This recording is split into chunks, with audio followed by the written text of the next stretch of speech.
handle this. Thank you. Thank you very much, PCS. Good morning, everybody. Guten Morgen. I would have continued in German, but I know there are too many people here who don't understand it. But let me first say I'm very happy to be in Berlin this morning because of a program and a project that is very dear to me, a program about finding opportunities for Kenyans abroad. Just in context, from diaspora, we raise close to $4.5 billion every year. And the hardworking people of Kenya around the world are doing us proud and keeping the flag of our country flying high wherever they are. Our Kenyan human capital, and I speak about it very proudly and very often, is the best resource we have. It is our gold, it's our oil, it is the asset that we have as a country, our Kenyan human capital. It is the reason why I have gone out of my way to make sure that we sharpen that human capital. It is the reason why we have hired 56,000 teachers in the last 2 years, the highest in the history of Kenya, because we want to give every Kenyan child a chance to get education, because the best way to sharpen and to make good our human capital is to make sure that they get the correct knowledge, they get the correct education, they get the opportunity for training, and they get an opportunity to acquire knowledge and skills. It is the reason we have expanded money going to our TVETs and money going to our universities. It is the reason why we are having a very big conversation in Kenya on higher education funding, university funding, because I consider the opportunity for Kenyans to get education, knowledge, and training a very important opportunity. And because knowledge and training and education is important to us, I said earlier this morning that we spend about $5 billion every year in the education of our citizens. It is the reason why we increased by about 120 billion shillings, almost $900 million, our education budget. And because we are developing our human capital, and I'm saying this in the context of why I came for this Citizens Festival, against the background of us signing the comprehensive immigration and mobility, labor mobility partnership agreement. It is because we must keep our focus on using the best asset that we have, our human capital, to drive our progress and to drive our economy. It is the reason why among the things that are important to us as a nation today is how do we create opportunities for the millions of young people who come out of college, who come out of school, who come out of our universities to get jobs. And I will give you 5 interventions that we are working with. Amongst them, the one we're going to have a conversation about here. It is the reason why we have, for example, starting with our housing program.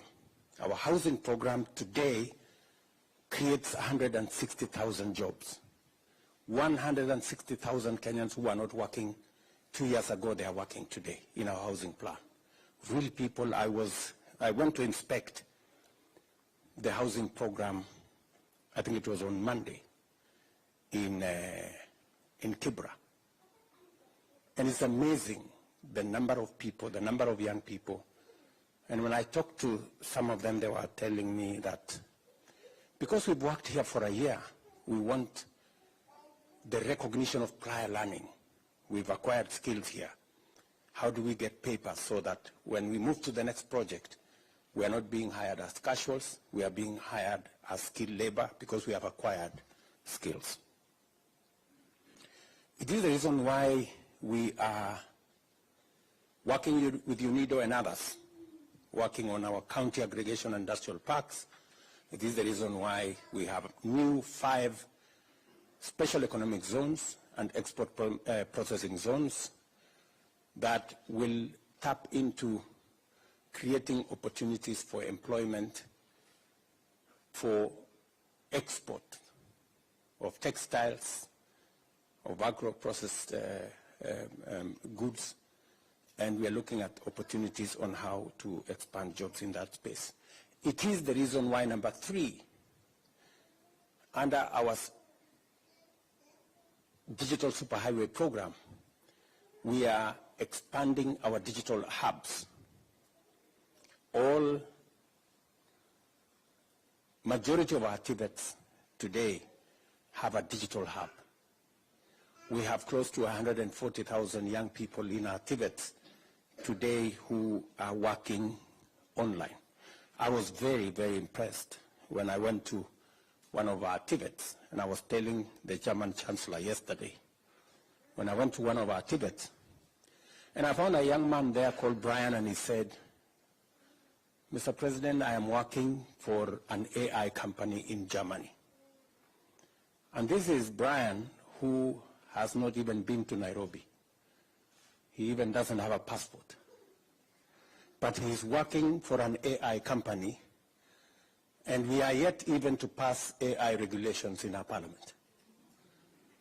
But he's already way ahead, you know? He's already way ahead. The conversation we were having this week was how we are going to work with Parliament so that we can begin to find a regulatory framework for artificial intelligence, because we have so much benefit coming out of artificial intelligence, how we can leverage on it to make sure that we have all that we need, but also it comes with fake news, misinformation, disinformation. How do we manage that? Because it undermines, you know, the benefits of technology. And number 4 is export of labor. We have re-engineered the National Employment Authority. Earlier this morning, we had the CEO, the grand lady there whom I recently gave the job to work as the CEO of our National Employment Authority. And they are doing now a wonderful job. It was a moribund organization. It was an almost dead organization. We have put in new energy into the organization, and they are helping us reorganize that whole space around labor migration, making sure that we are organized. I know in our midst, you can sit down, I know in our midst here we have agencies that deal with export of labor. We've had a serious problem with corruption and confusion in that space, and we've had to exit, I think, close to 500 companies, agencies that were doing the wrong things. And we will continue to weed out the crooks and the people who are less than straight who are taking advantage of jobless people in Kenya, so that we align it with what we think as a country we can get from the international labor market. And to make sure that that space is organized, apart from organizing ourselves and the institutions in Kenya, Mr. Mushangi there, who is the chairman of the Labor Committee in Parliament, now has the Labor Migration Bill that we are working on to provide again another, legal and institutional capacity for us to manage matters labor properly. We are also establishing the Diaspora Placement Agency under her State Department, again, to make that whole exercise seamless. And it is the reason why when the president of Germany came to Kenya last year, and I had a conversation with him, and in having a one-on-one with him, he told me, Mr. President, we have a labor crisis in Germany. We need close to between 250 and 300,000 people, skilled laborers, semi-skilled laborers, semi-skilled labor in Germany. And it's because of that conversation that we started this endeavor. I called the ministry, I detailed Rosalind here, and we've gone through the motions back and forth. How many you've come to Germany, how many times? So many. Yes? Yeah.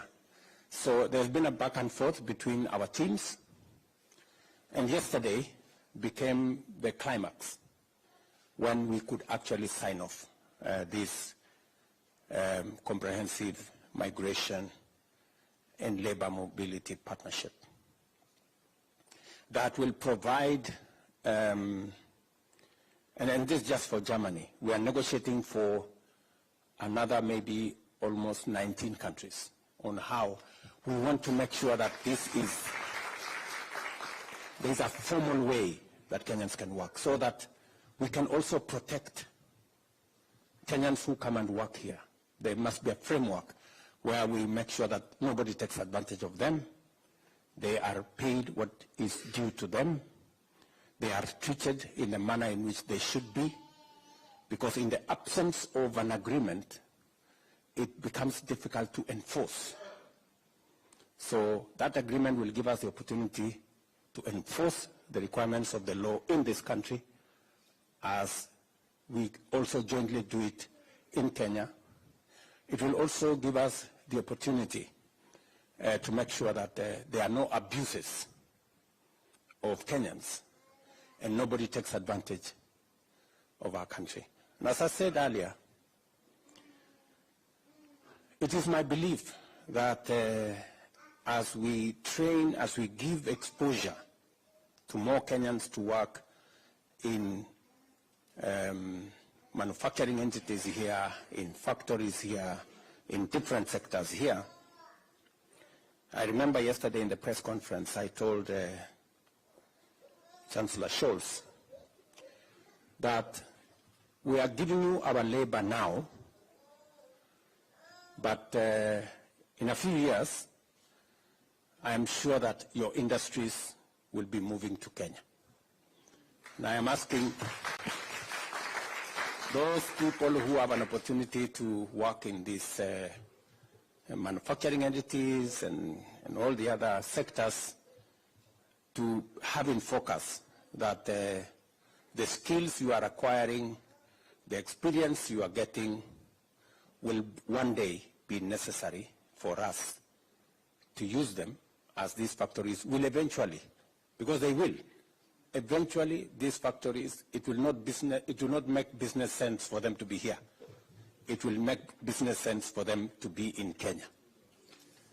Because, so we are providing the connection that will finally get us moving. We will be having a conversation with the manufacturing entities later this year. We have the Business Summit, German-Africa Business Summit in Nairobi in December, where again we will be discussing collaboration between the business entities in Germany and the business entities in Kenya, connecting the chambers of commerce between our two countries. I know we have the representative of the Chamber of Commerce right in our midst here, and looking at what opportunities we can explore together. So it is in this context that I am today in this great city of Berlin. Of course, aside from the fact that I also got an opportunity after President Steinmeier put a call to me early this year. I remember it was in the afternoon. And he asked me, Mr. President, we want Kenya to be the first country outside Europe to be the profile country in our Citizens Festival. It was a great recognition for our country. And I said, okay, it's an opportunity for us to come and showcase Kenya, showcase our talent, showcase our culture, showcase our music, showcase our creative economy. And I'm very happy with the collaboration and what I saw yesterday. It is a moment for us to celebrate as a country. It is one thing I'm very proud of, that we have managed to build a very positive profile globally for Kenya. And today, many people in the world see Kenya from a different point of view. So to you guys who are in Germany, you are our best ambassadors. They say East-West, home is best. And when actually the question came in the press conference yesterday, and there was this perception that, oh, maybe the Kenyans who will come to Germany, they will refuse to go back to Kenya. I told them we have a very beautiful country. We have a very beautiful country. And we are very proud of our home. And so nobody should mistake the fact that we are sharing our talent with the rest of the world. Nobody should have any mistake that we have a home. And we are very proud of our country. So we will do what we have to do, not just in Germany, but in all the other places in the world. But we know that finally we have a home to go back to. So otherwise, let me stop there. I do not want to monopolize this meeting. Let me stop there and to say I'm very happy to be here. My apologies that yesterday we were not able to make it to the meeting because I think there was a scheduling problem. We arrived here, I think 3 hours late, and therefore we had to push back some of the items because I was on the schedule of the leadership of this country. But I did tell Ambassador here that we must find a way of remedying the thing we didn't manage to do yesterday. I remember I met some gentleman at the festival and he asked me, so Mr. President, what's going to happen tomorrow? Can we schedule the meeting? I remember that, I've seen that guy somewhere here. Oh yeah, here, yeah, so I told him I'm looking forward and we will reschedule it for tomorrow. And I'm very happy that we are having this meeting. And thank you very much for your understanding. Asante sana.